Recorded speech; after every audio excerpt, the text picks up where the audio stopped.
Bonjour Romain, je t'ai montré dans l'épisode 3 le processus de création du gabarit des futures traverses. Le rhodoïde, sa découpe en deux pochoirs complémentaires, le report des tracés à la bombe de peinture. Maintenant, passons au TP, les travaux pratiques. D'abord, positionnement du gabarit sur le plateau noyer US préalablement déligné. Dans l'enthousiasme, j'ai tracé les 4 traverses sur la belle face. Toutefois, dans le doute, je retourne le plateau, histoire de voir l'état. Mauvaise surprise. Mon plateau est un faux quartier. La veine d'aubier est transversale. Sa texture, moins dense, et son aspect clair nuiraient à l'ouvrage final. Et courage, recommençons, c'est pas trop tard. Recherche de l'optimisation. Cependant, plutôt que de retourner le gabarit, les traverses étant au final montées en miroir, j'opte pour un positionnement des 4 pièces en recto seul. On les retournera le moment venu. Le tracé au feutre, plus visible, suffira pour la découpe au ruban. Cependant, le bloc dépassant le mètre, je préfère le couper en deux pour faciliter le chantournage. Mais là, je commets une erreur. Je coupe trop juste, ce qui aura pour conséquence des tenons un peu courts. En effet, selon la position par rapport au pied, face arrière ou latérale, la profondeur de la mortaise varie de 5 mm. On verra ça plus tard. Conclusion, réfléchir à 2 fois et plus avant de couper et, d'une façon générale, toujours laisser plus de longueur que nécessaire, ne serait-ce que pour bénéficier de talons d'échappement lors des phases de toupillage. J'ai rencontré le même problème avec les pieds. Voir la vidéo étape 7. À partir de maintenant, les opérations deviennent sérieuses et les jokers vont commencer à coûter cher. Donc, méfie, comme on dit dans le midi. Romain, j'ai eu d'autres scies à ruban avant cette N4400. J'arrivais bien sûr à faire ce que je voulais, mais à quel prix? À présent, c'est un régal. Plusieurs facteurs, la machine, ses guides en porcelaine, la rigidité du bras, la taille du plateau, sans oublier la qualité de la lame, une forésienne. Je recommande vivement. Oups, un de ces jours, faudra que j'aille les voir, ceux-là. Tu remarques la coupe? Nette et d'équerre. Ok, le bois y est pour quelque chose. Avec du chêne, par exemple, c'est parfois plus compliqué. Ça dépend du sens du fil. Quand je vois que ça vrille, j'arrête et j'attaque par l'autre bout. Mais parfois, ça veut pas. Je te montrerai tout à l'heure comment je tranche un plateau. Mon record, des lamelles de noyer de 2,80 m pour 4 mm d'épaisseur finie. Plus long, la place me manquait.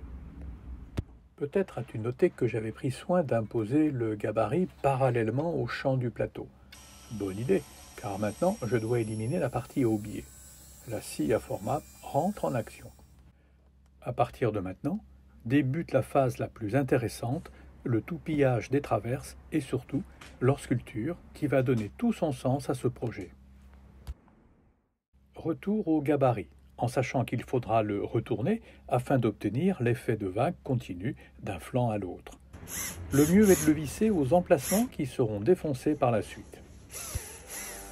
Les courbes sont douces, mais je préfère cependant retourner le bloc et régler la hauteur d'affleurement du roulement afin d'obtenir un champ plus lisse. L'épaisseur du bloc de noyer demande de la souplesse dans l'attaque du couteau de la fraise.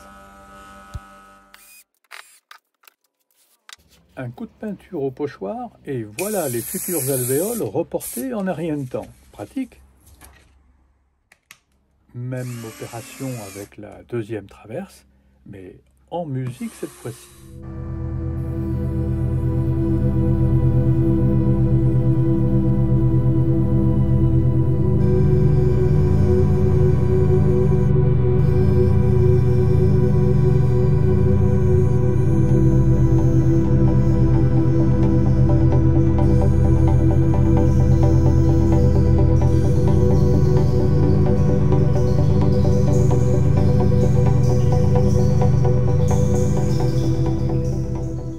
Retour au ruban.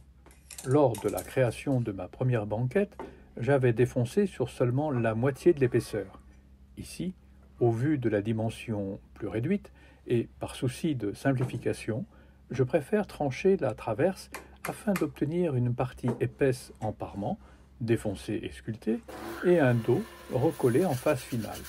Autre avantage, l'application facile et sans bavure d'une teinte vinguée avant le remontage.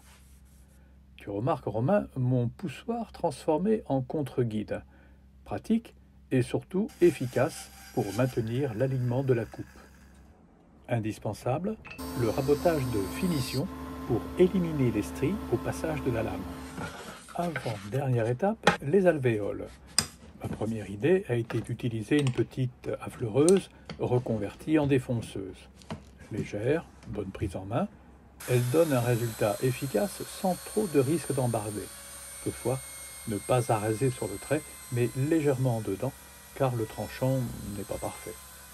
Il est possible de l'affiner, mais à condition de faire des passes en reculant et par mouvement ample et rapide. Inconvénient, le bruit, la poussière et une phase de finition non négligeable de ciseaux maillets. Et malgré tout, j'ai dû finir à la scie à chantourner. D'où l'idée, pourtant évidente, de tout faire avec. Franchement, Romain, faut pas hésiter. Beaucoup plus efficace et moins bruyant. Apprendre, c'est acquérir de l'expérience, n'est-ce pas ?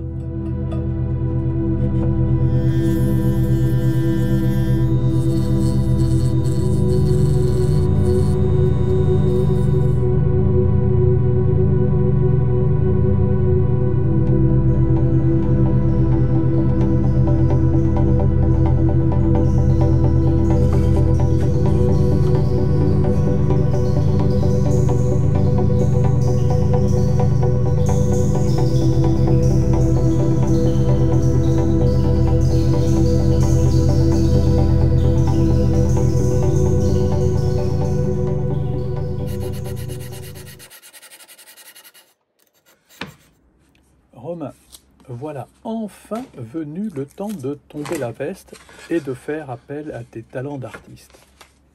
Facile, tu lâches prise et te laisses guider par l'outil.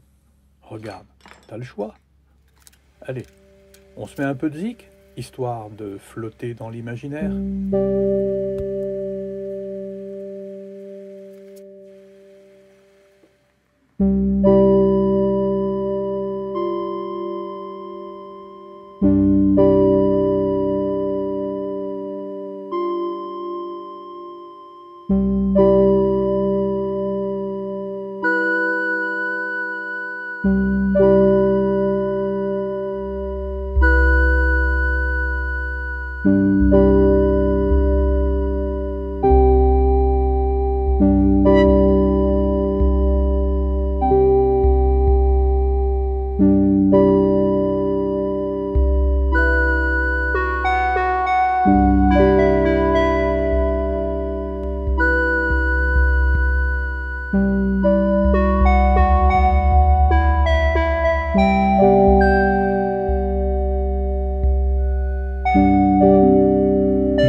Romain, c'est fini. Bon, étape suivante, la fabrication du cadre et la tapisserie. Et bien entendu, on se voit les 21, 22, 23 octobre à Saint-Quentin-Fallavier dans...